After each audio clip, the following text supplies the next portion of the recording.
I forgot your name. Whatever. My point is high. Your head's on fire. Oh damn. You must have got one of them combustible heads. I've read enough to know all about them. You're on fire. You're on fire. I won't lie. You're on fire. Damn. So, that was an increase in view count. That's an increase in subscriber count, huh? Thank you for that. That came out of nowhere. I guess I gotta follow it up somehow. Your head's on fire, you're on fire. You must have got one of them combustible heads. I've read enough to know all about them. You're on fire, you're on fire. I won't lie, you're on fire. Whew. I'd like to think that my role is talking about stuff nobody else talks about. So let's talk about some more stuff that nobody else talks about. Have you ever wondered why states are shaped the way they are? Apparently, a lot of people have, because there's a whole TV show about it. So you can go watch that TV show, how the states got their shapes, if you want the detailed history. But I'm really more interested in how the states didn't get their shapes, or rather, how the states' current shapes are related to obscure trivia history facts from hundreds of years ago that have very little relevance to the politics, economics, or cultures of today. Because that's really what it's based on. As far as I can tell, it's based on the status quo. If you don't believe that yet, that's what I'm going to be arguing in this video, so I'll convince you anyways.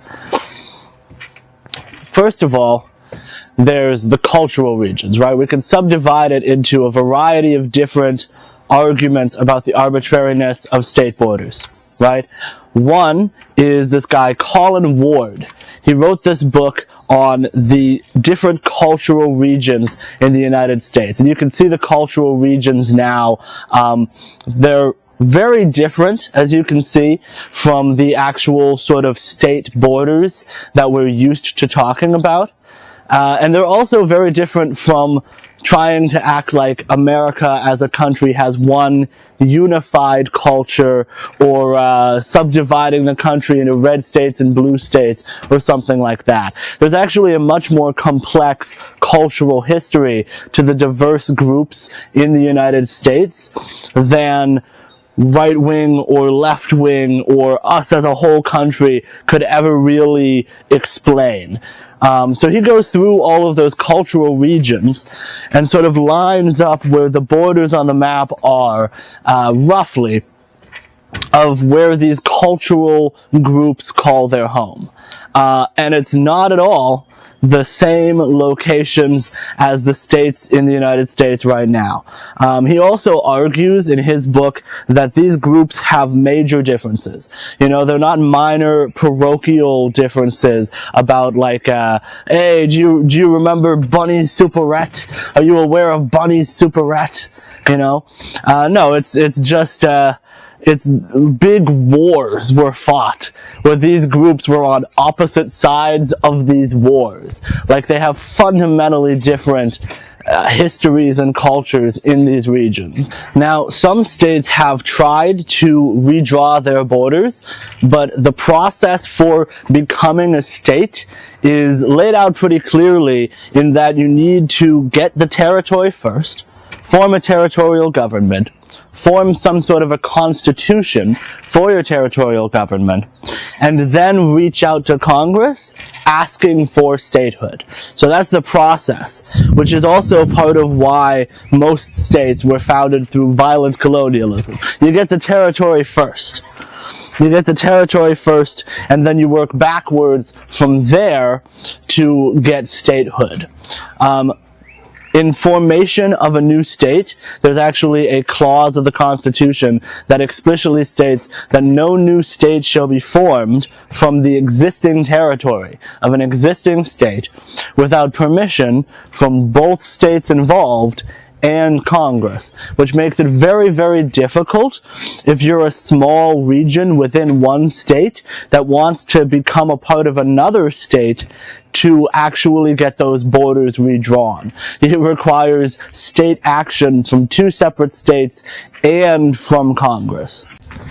It's actually because of this admission to the Union Clause of our Constitution that it's so difficult for example, North Dakota and South Dakota to reform and become one state.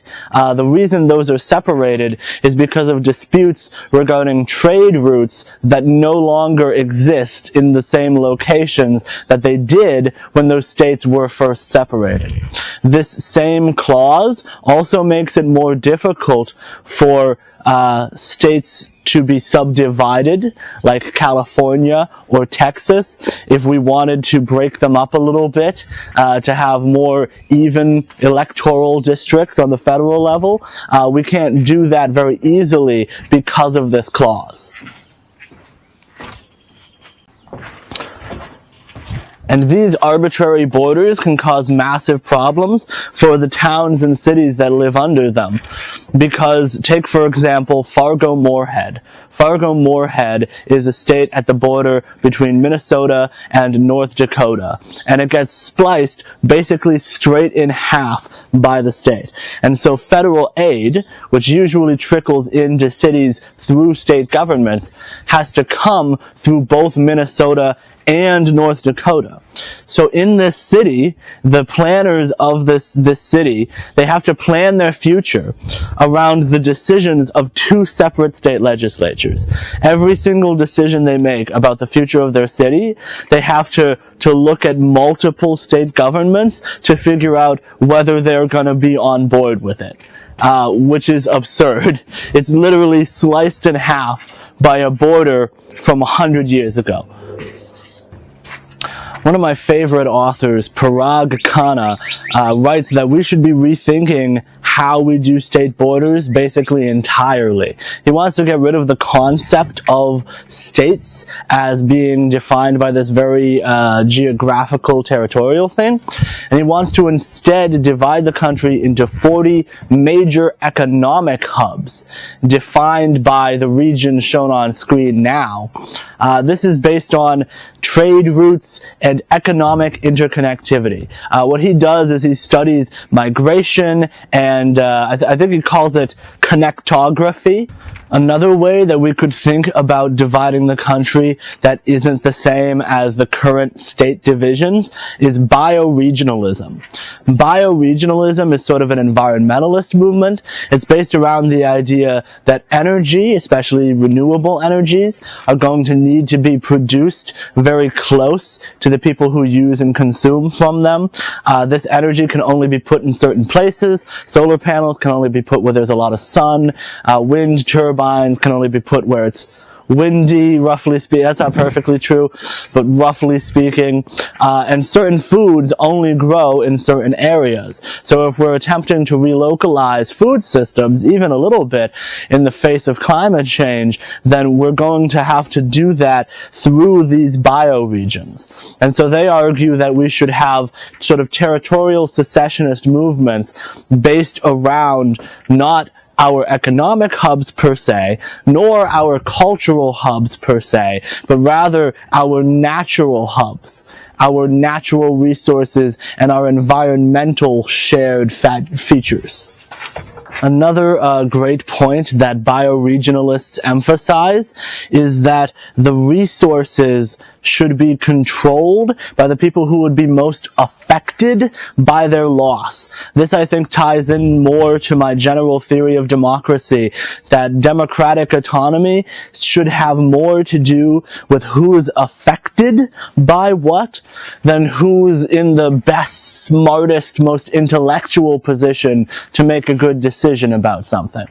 So for bioregionalists, this is the people in the Sierra Mountains, for example. If their springs dry up, they're going to be disproportionately economically affected because the people in their area are reliant on those springs as a resource, as the money that comes into their community from that resource.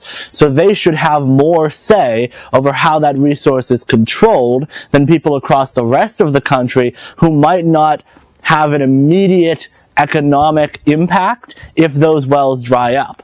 This also helps to solve one of the fundamental problems of climate change, which is that everyone is kind of affected by it, but not everyone is immediately affected by it. Bioregionalism puts the people who are most immediately affected by any given environmental harm in charge of that specific resource. Then there's county-level secession, where a county in one state opts to try to leave that state and become a part of another state. A lot of the times when this gets talked about, like for example in the Brookings Institution article below, it gets sort of written off as needlessly partisan, right? They're like, oh man, aren't people divided enough these days? Do we really need people getting so divided that they want to leave the state? But as Fargo-Moorhead, that city that got split in half, proves, not every single movement like this is explicitly partisan. Some want to redraw the borders around them for purely pragmatic reasons. And I honestly think it says something about the intellectual depth of a lot of the people writing about this, that the only lens they can view it through is this lens of excessive partisanship. And they don't even pay attention to the fact that these local groups that are pushing for these movements have concerns related to their economy, their culture, everything about them on a local level that are being ignored by their state government, and what that must be like for that to happen to them. Another line of critique you could take against the current state borders is sort of the socialist critique. I talked about it previously in my book on socialist constitutionalism. But a lot of times socialists are very, very opposed to the system of federalism, and they argue that a much more centralized unitary state would be more desirable. I'm very critical of this view, and was very critical of this view in that video, but I gotta give credit where credit's due. At least they are criticizing the devolvement down to these random states. They're seeing a lot of the same sort of problems I'm talking about here, of we're just lowering power down to the states for arbitrary reasons. Like, if you were a CEO of a company, would you delegate your authority to just random departments? Or would you delegate it across the lines of who has the most relevant expertise, and or whose department is located near everybody else in that department? You know, there are factors within a company that allow you to decide how to delegate authority, and our country is not doing that in the same way. Getting down based on the principle of inertia, basically. Just pure status quo-ness, pure political inertia with no particular rhyme or reason to it. Another one of my favorite authors also is critical of state borders in a different way. His name is Leopold Kohr. Leopold Kohr has an interesting argument where he says that the size of a given nation state is much more important to its success. It's so important that it's even more important than democracy or economic structure. He compares the differences between large and small nation states to the differences between capitalist countries and socialist countries, and argues that he, as a capitalist, would rather live in a socialist small nation than a capitalist large one. And he says the same thing about democracy and dictatorship. He says he would rather live in a small dictatorship than an enormous democracy. That thesis is very interesting, but he sort of moderates it later on by saying, well, hold on. You know, if I'm not going to win people over to shrinking the size of the overall country, right? Maybe I can at least convince you that smaller units within a union are preferable. And he says, well, let's subdivide some of the largest states in the American Federal Union, like California or Texas, and make more smaller states, because that'll make a stronger union if we have relatively equally sized states and a large number of them. You know, it makes more sense to subdivide power out that way, because right now we have a country where the federal government has been very, very dominated by the influence of states like California and Texas, and the politics of California and Texas are just very different from the politics of the country at large. He also argues that other international organizations like the United Nations or NATO are as undesirable, because he is a critic of both of those organizations. They are as undesirable as they are because they're dominated by the influence of one or a handful of constituent nations within them. Specifically, the reason the United Nations and NATO become such big problems for the world are because they're dominated by the influence of the United States, and they act functionally as a conquering arm of the United States, even though theoretically they're made up of countries all over the world. So how do we fix this? Well, honestly, any of the proposals suggested today would work. Literally any of them. I'm personally a fan of the idea that as long as I've gotten you to question these state borders, as long as I've gotten you to think about the possibility of a unitary state, or bioregions, or culturally unified regions, whatever most interests you, now I've got you thinking about what state borders should look like, instead of just accepting that they are what they are right now. Along that same line of reasoning, there's an authoritarian right-wing YouTuber named Monsieur Z, who I would like to direct your attention to. He's come up with a sort of an ideological name for this drawing of state borders. He calls it Utahism. He names it Utahism because when Utah was founded, it was founded by, I believe, Mormons with a very specific cultural purpose. And as a result of that, that state has a very pragmatic, moderate government. It doesn't have a lot of war, partisan-wise, between the left and the right. And he argues that we redraw these regions in such a way that we won't have this partisan hatred. I very strongly suggest Utahism as a solution to this problem, especially because it does not seem to prescribe any particular specific set of redrawing of state borders. Rather, it's a coming together of a bunch of different people who want to talk about and think about the redrawing of state borders in different ways. Had yourself a change of heart like halfway through the drive, cause your voice cut off exactly as you passed my exit sign. Kept on driving straight and left our feet. I love Noah Kahn. A lot of people do, apparently. I like him because he sings about local, regional stuff to New England. He talks specifically about Vermont. Listen to the specificity. That I existed. Half my fault, but I just like to play the victim. I'll drink alcohol till my folks come back for Christmas.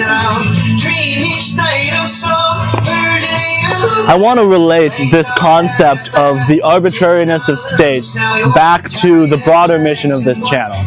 This channel is very deliberately called Liquid NH. It focuses on New Hampshire, it focuses on the local, and it also focuses on the ideals of liquid democracy. I think liquid democracy could be a strong democratic reform that could unleash a lot of different political variations that currently have no representation within our political system. But it's also a questioning of the status quo on a first principles basis. A lot of the way our system is set up is entirely due to inertia, entirely due to these forces that came before any of us were born. And I don't really care if someone is coming at things from the right or the left or whatever, as long as they're consciously rethinking things. I think that's a good place to start. And this redrawing of the state borders is similar to liquid democracy in that way. What we're encouraged to do when we're encouraged to focus on national politics is we're encouraged to form these broad coalitions that average together millions and millions of people's beliefs into this sellable, marketable package of ideas that you can hand out to as many people as possible. But that's not how the world works. People are complex, people are individuals, and places are different sometimes. Maybe we should stop rounding off our pointed corners to fit into these boxes and start creating political systems that actually represent all of us. Crazy idea, I know.